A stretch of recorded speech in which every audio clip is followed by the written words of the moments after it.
Hi, I'm Michael T. Shue with Michael T. Shue Studios, back again with the turning a kit pin series.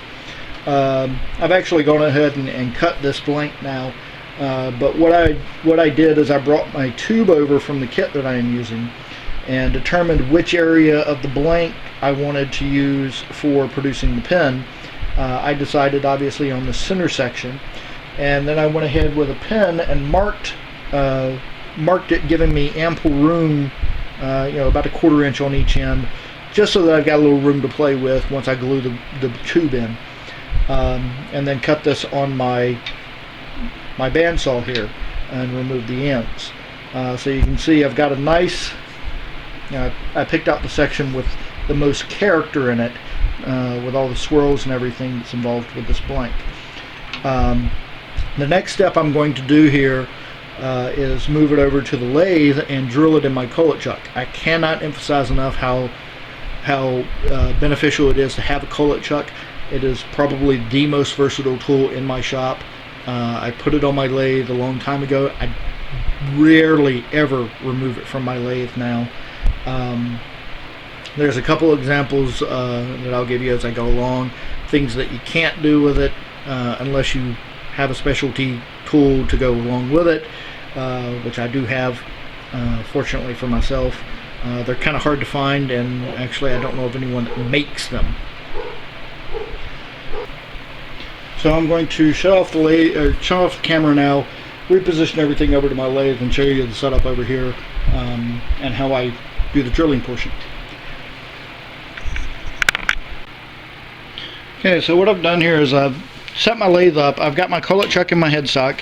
I've got nothing here in my tailstock at the moment. I'm going to put a Jacobs chuck in my tailstock with a drill bit. In the headstock, I'm actually going to place a cullet with the cullet holder, and it needs to be sized to fit the blank that I have, which is the one that I pulled out, fits it snugly, but not, it slides in and out easily.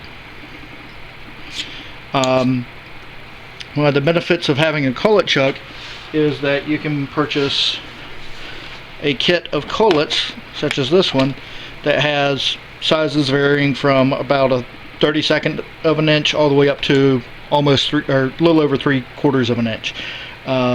This is an Imperial set that has a few little gaps in it. I haven't run into any problems with it. You can buy the metric set, which does not have any gaps. The overlap between the 20 and 21 millimeter cullets is close enough, or the overlap is, make sure that you have a size to fit everything. So the way this works is you take your cullet holder and your cullet, it snaps into place. You then put in the blank, and once it's in place, it can't pop back out. Goes in place here and screws down snug. Once it's screwed down snugly, you can't pull this back out.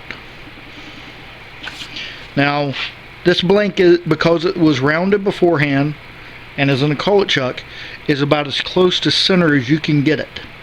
So once I put the Jacobs chuck in here with the drill bit, it will automatically align to the center of this blank without any problems whatsoever.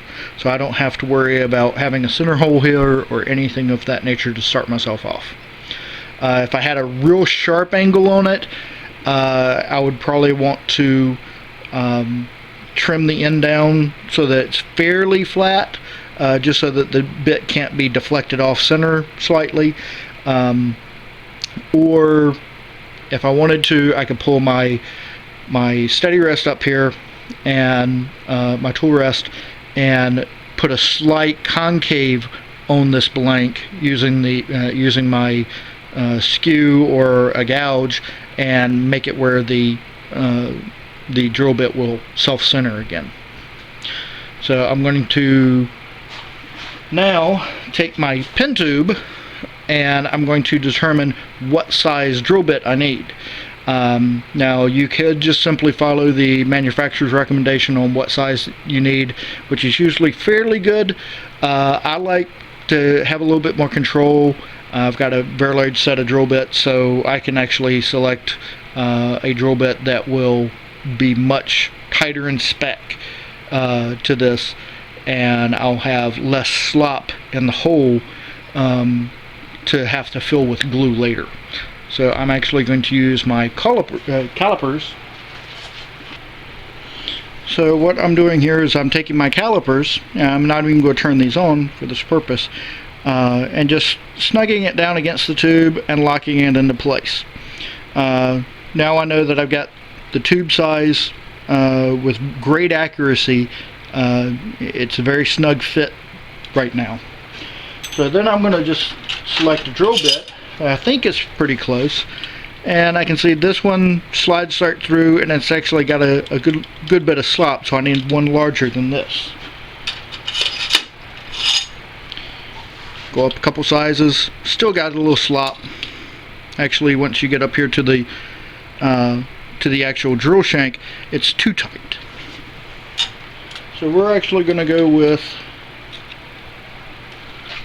you can see we can get a fit on here. It's pretty tight. This will probably produce a hole slightly larger than what I generally like, but it's close enough for all intents and purposes. It's not going to be much larger than what I like. So this is a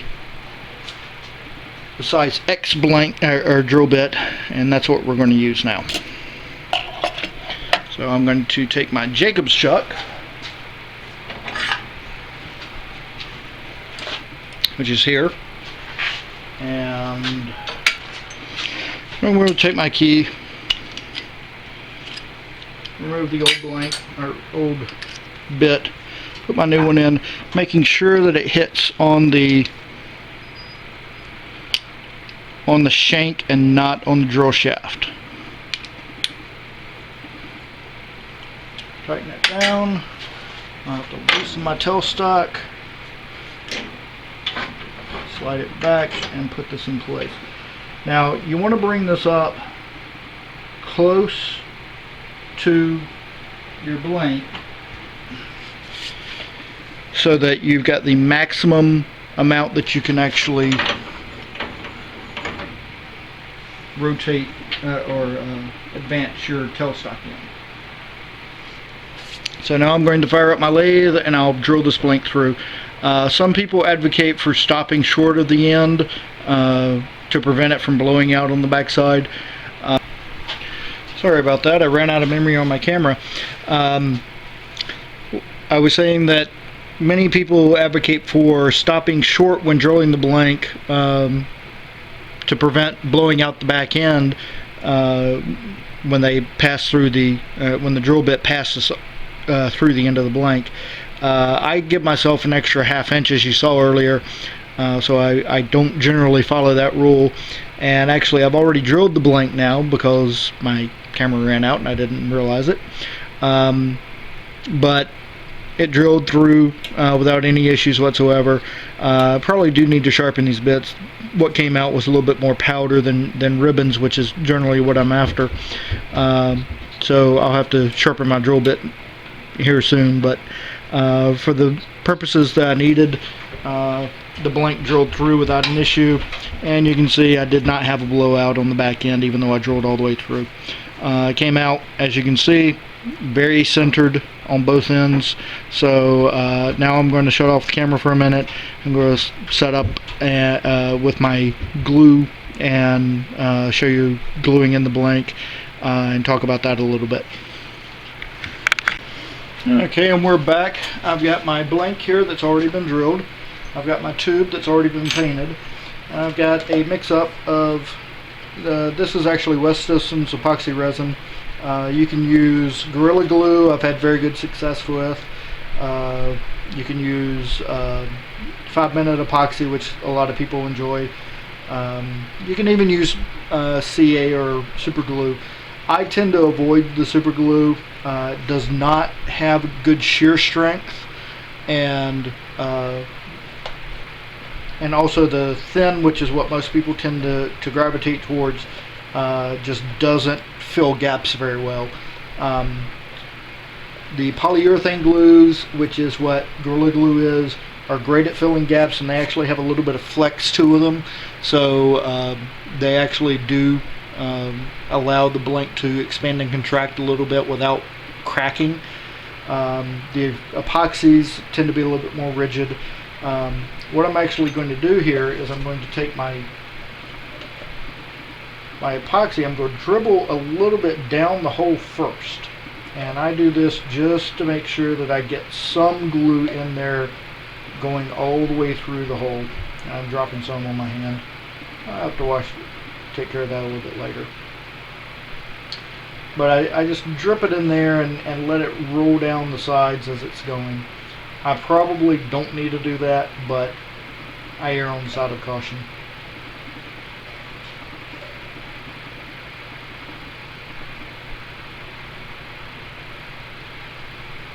So now that I've got some glue dripping all the way through, I actually take a little bit of glue and I put it on my tube as well, and I just paint it around one end of the tube here. Doesn't take a lot because you got to remember my hole is a little bit tighter than what the manufacturer had originally planned. As I'm inserting the blank in the tube into the hole, I'm going to twist and pull it in and out for a few seconds, so that I can make sure that I get good coverage of the glue there. And then I will just tap tap it in place, and then I want to make sure that it goes in at least, close to that 1/4 inch that I gave myself. And then I'm just going to set it down on a flat surface to allow it to dry.